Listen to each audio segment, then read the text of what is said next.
entre la plus tumultueuse des indépendances africaines et la plus controversée des suprématies blanches, entre le Congo ex-belge et l'Afrique du Sud, la plus ancienne des colonies d'Afrique noire, l'Angola, province du Portugal. 1460, il y a 5 siècles. Saint-Paul de Luanda, aujourd'hui chef-lieu de l'Angola, est aussi la plus ancienne ville de l'Empire portugais. Il y a déjà 5 siècles, le temps de donner à ce coin perdu d'Afrique noire le visage majestueux de Lisbonne, le temps d'y bâtir des palais chamarrés, le temps d'y élever un peu partout de ces églises toutes blanches au style ibérique, de cultiver au milieu des squares ombragés le souvenir de tous ceux qui, depuis François Ier, comme à l'heure de Colbert, ont fait le vaste empire portugais. Établi en Angola avant la découverte de l'Amérique, le Portugais se sent ici tout autant chez lui que M. Sam Morgan en Caroline du Sud. Le colonel d'aviation Medina, un des durs de l'armée, un pied noir de là-bas, nous a donné le sentiment des ultras qui militent pour l'Angola portugaise. Ici, en Angola, et dans tous les territoires du Portugal d'outre-mer, les gens vivent, se sont fixés et ont le même esprit que les gens qui vivent en Europe, à la métropole. On essaie ici, non pas vraiment de développer des colonies.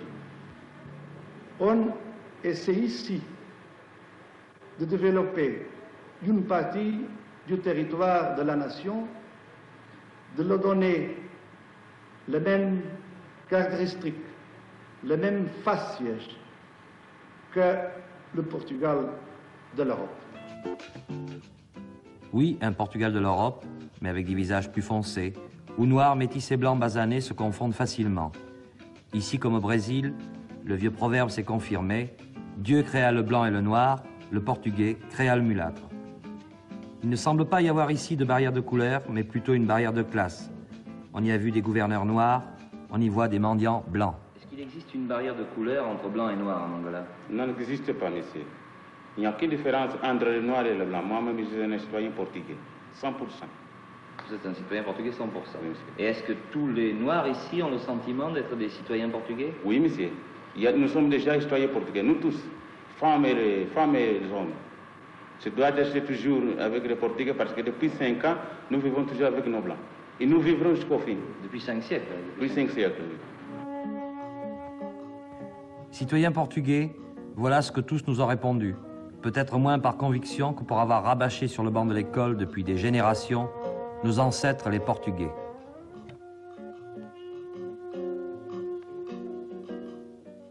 Nous sommes des Portugais. Nous, les Africains, comme nous, des Européens, n'est-ce pas, les Portugais venus du continent, n'est-ce pas? Nous sommes très heureux d'être ce que nous sommes aujourd'hui. Le problème, il me semble, nous vient du dehors. J'ai fait mes études au milieu de mes collèges noirs, mulâtres et blancs. Nous mangions, nous dormions ensemble, nous étudions aussi ensemble. Nos professeurs étaient des prêtres noirs, blanches et mulâtres.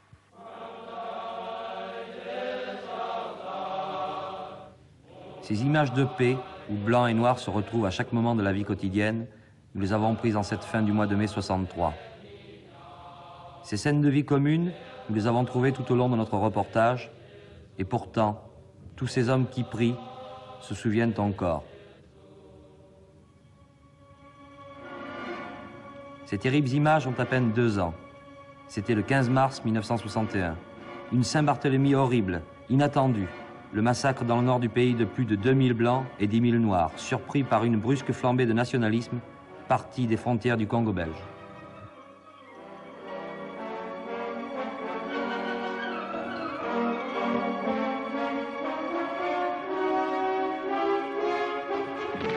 La riposte portugaise fut impitoyable.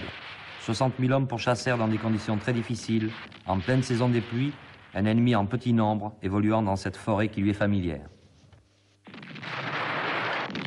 Aujourd'hui, le 20e seulement de l'Angola, en bordure du Congo ex-belge, demeure zone d'insécurité.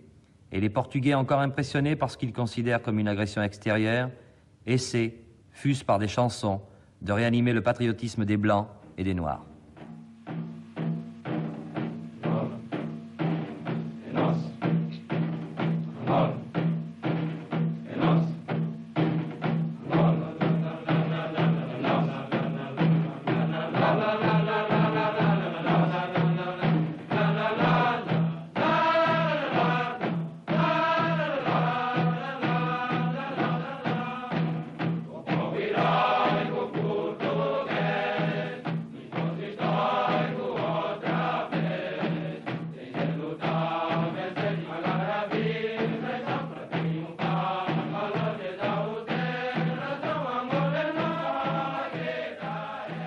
Cette chanson, cette marche a été faite après les événements du Nord pour enthousiasmer le peuple et lui donner plus de patriotisme. Et nous la chantons avec enthousiasme parce que tous les habitants de cette province sont portugais, les Blancs, les Européens, les Noirs, tous vivent les mêmes idées, les mêmes motifs et tous veulent être des Portugais. Cependant, de l'autre côté de la frontière, un autre chant réclame en termes crus la chute de Salazar. Ce chant, c'est celui des rebelles angolais dans leur camp d'entraînement du Congo.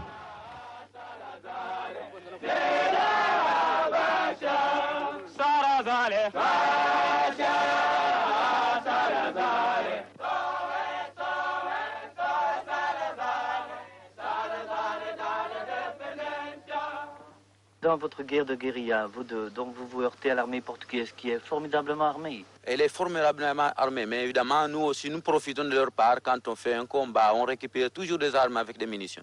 Vous ne faites pas de prisonniers? Non, on ne fait pas parce que nous ne sommes pas encore stables. On fait des prisonniers, mais pas beaucoup. Parce que des fois, on reste dans une région 2 semaines et après, on est par suite des accrochages de l'ennemi, eh bien, nous cherchons encore une autre place. Et les patriotes de l'Angola sont au courant de votre action ici? Si, nous sommes en contact avec eux. Comment êtes-vous en contact avec eux? Parce que dès que nous sommes arrivés, nous avions envoyé des officiers à l'intérieur du pays pour aller contacter la masse et qui nous communiquent toutefois. Et nous aussi, nous correspondons avec ces gens-là. Et donc tous les hommes qui sont formés ici deviendront, par la force des choses, des instructeurs? La plupart deviendront des instructeurs. Enfin, ça dépend de la capacité, enfin, la compréhension. Mais évidemment, tout ce qui sort d'ici ont quand même le temps d'expliquer quelque chose aux camarades qui sont restés à l'intérieur. Pour cette lutte, les nouvelles recrues reçoivent un équipement moderne. Leur chef, un métis, Roberto Holden, vient de tenir la vedette à Addis Abeba. Pour la première fois, nous avons pu l'interviewer dans son PC de brousse. Vous a-t-on déjà dit, monsieur Holden, que vous aviez une ressemblance frappante avec monsieur Lumumba? Et je dirais que simplement que monsieur Lumumba est un sosie, quoi, mon sosie. Monsieur Holden, pourquoi estimez-vous que la lutte est la seule formule valable pour obtenir cette indépendance?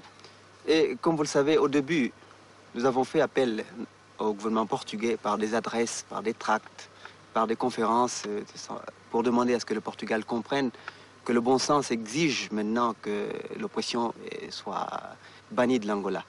Mais malheureusement, nous n'avons pas été compris et nous nous sommes vus dans l'obligation de prendre les armes pour libérer l'Angola. Donc vous employez la violence parce que vous n'avez pas réussi par la conciliation? Et nous employons la légitime violence, bien entendu, comme moyen de libérer l'Angola. Si je comprends bien, le Congo vous accorde une aide officielle? Et je vous assure que depuis que la lutte a débuté, le peuple frère du Congo, malgré ses propres difficultés, ne nous a pas ménagé son aide, son apport. Et actuellement, le Congo est un des pays qui nous accorde le plus d'aide dans notre lutte contre le régime colonial portugais. Hormis la République du Congo, quels sont encore les pays qui vous accordent une aide efficace, une aide tangible? Nous avons le peuple algérien, frères algériens et tunisiens qui nous ont tendu la main dès le début de notre lutte. Et puis nous avons la Nigeria, l'Éthiopie, le Libéria qui nous aident également. Avez-vous des contacts personnels avec M. Ben Bella? Et ma première rencontre avec le président Ben Bella, ce fut en Tunisie, peu avant la crise algérienne. Et je peux dire que nous avons des contacts personnels avec lui. D'ailleurs, Nos officiers, comme vous avez pu le constater ici, ont été formés à l'école de guerre algérienne. Et ce qui fait que nos contacts avec les Algériens sont très bons et très poussés. Et d'où viennent les armes qu'emploient vos hommes, vos partisans? Et nos armes viennent pour la plupart de l'Algérie, de la Tunisie et du Congo. Êtes-vous aidé par la Russie? Et jusqu'à présent, nous n'avons pas encore fait appel à des pays en dehors de l'Afrique. Et toute l'aide que nous avons bénéficiant à l'heure actuelle proviennent de l'Afrique. Il se peut qu'à l'avenir, nous soyons poussés, obligés à demander une aide extra-africaine. Mais actuellement, la question ne se pose pas. Et toutes les populations, toutes les tribus de l'Angola nous soutiennent dans notre lutte. Et ils savent que, comme nous d'ailleurs, que la seule possibilité qui nous reste de libérer l'Angola, c'est par la violence légitime. Et je pense que sur ce point, il n'y a aucune dissension. Aucune dissension. Est-ce toujours l'avis de ceux qui firent les frais de cette légitime violence?